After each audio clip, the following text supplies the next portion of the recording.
Overfill prevention devices keep the liquid level in a tank below the tank top. Spill containment devices catch spillage when delivery hoses are disconnected. Let's look at overfill prevention devices first. If you haven't worked with overfill prevention devices yet, you probably will work with them soon. All motor fuel facilities must install some form of overfill prevention device no later than December of 1998. The idea behind overfill prevention is to stop the flow of product into the tank while there is still room enough in the tank to drain the contents of the hose. The most basic form of overfill prevention is to stick the tank before delivery and correctly calculate how much room is left in the tank. The facility owner should provide you with a tank chart. It's essential to know the actual capacity of the tank you're dealing with. Each delivery you make has a different size tank, and to determine the tank size you need a tank chart to determine if the product you've got will fit into the tank at that station. My favorite form of overfill protection is an accurate, up-to-date tank chart and a stick. They're the most reliable sources that we have. You'll know how much capacity you have by sticking the tank and converting from the tank chart before delivery. Carefully lower the stick. If you drop it, you might damage the tanks. The rules require a stick with 1/8 inch markings for greater accuracy. In addition to sticking the tank, recent regulations will soon require that all tank systems be outfitted with one of the following overfill prevention devices: a fill pipe device, a vent line device, or an alarm system. First, let's take a look at fill pipe devices.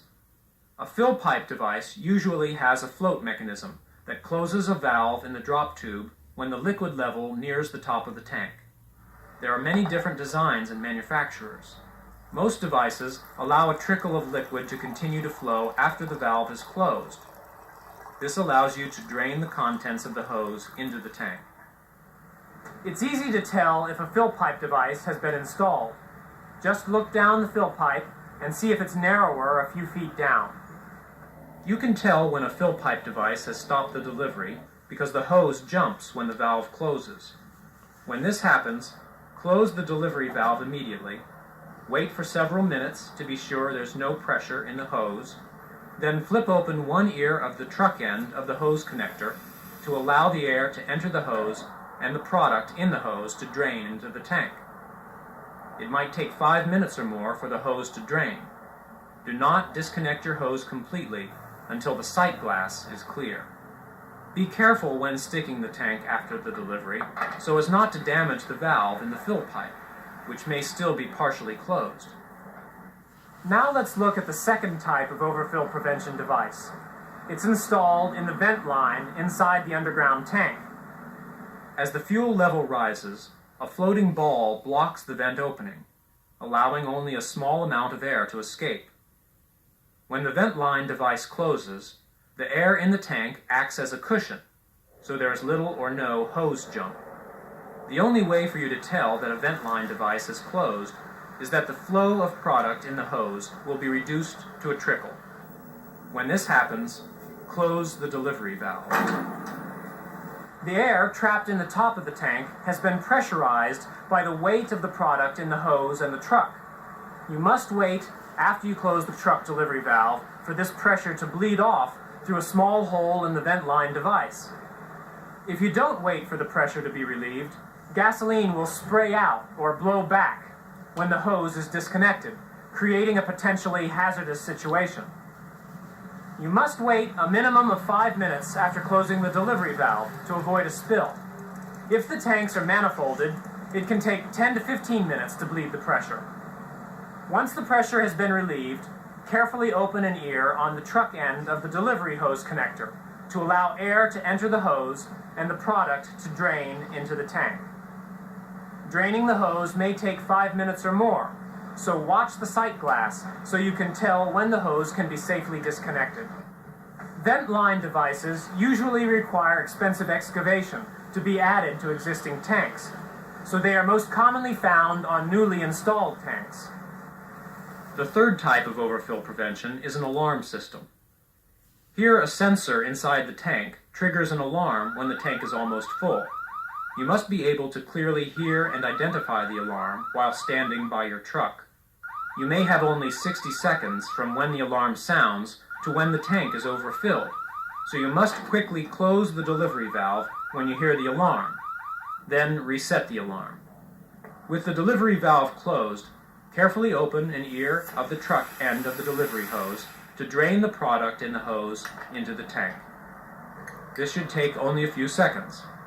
Then disconnect and drain the hose as usual. Because they stop the flow of product before a tank is completely filled, overfill prevention devices reduce the working capacity of the tank by as much as 10%. This means that an 8,000-gallon tank may have only 7,200 gallons of usable capacity.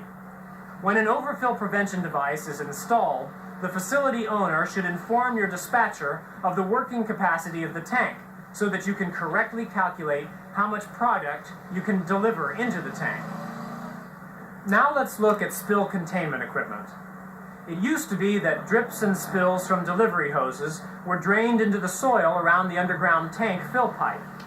Over time, these drips and spills can add up to a significant contamination problem. Near my home, and I've watched for the last couple of weeks an excavation, and the pile of dirt was incredible because it was higher than the shopping center around there.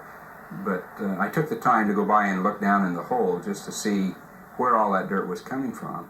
And they'd gone down 38 feet before they ran out of contaminated soil and hit clean soil. And my understanding is that wasn't from a leaking tank. That was all from overfill, from spillage at the dispensers, and just small little things that have accumulated over the years that is tremendously costly now to the company to clean up and make that site environmentally sound. This type of contamination can be prevented by walking your delivery hose down and thoroughly draining it. For additional protection, regulations require that spill containment manholes be installed. The spill containment manhole looks like a bucket that fits around the fill pipe to catch drips and spills from the delivery hose. Most containment manholes have mechanisms that drain product that accumulates in the manhole into the tank. A typical 20-foot delivery hose contains about 14 gallons of liquid, while most spill containment manholes have about a 5-gallon capacity. So don't count on draining the full hose into the manhole when the overfill prevention device is triggered. Although intended to catch product, many spill containment manholes also catch rainwater. Now, draining the water into the tank is not going to make the tank owner happy.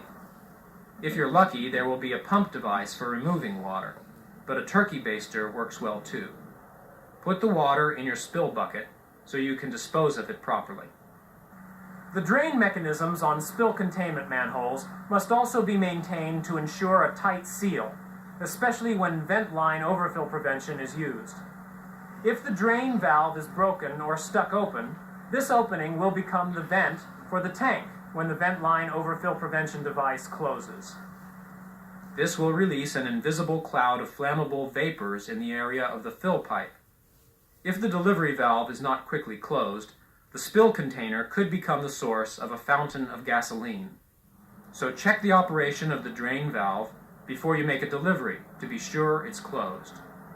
If there is a problem with the spill containment manholes, call the dispatcher and have him notify the tank owner that there's a problem that needs attention. I found water in the spill containment manhole over here. Now, what you want me to do? Remember, although the owner is the one responsible for maintaining spill containers, you don't want to use one that's in bad condition. This completes our review of new regulations, equipment, and procedures to help you make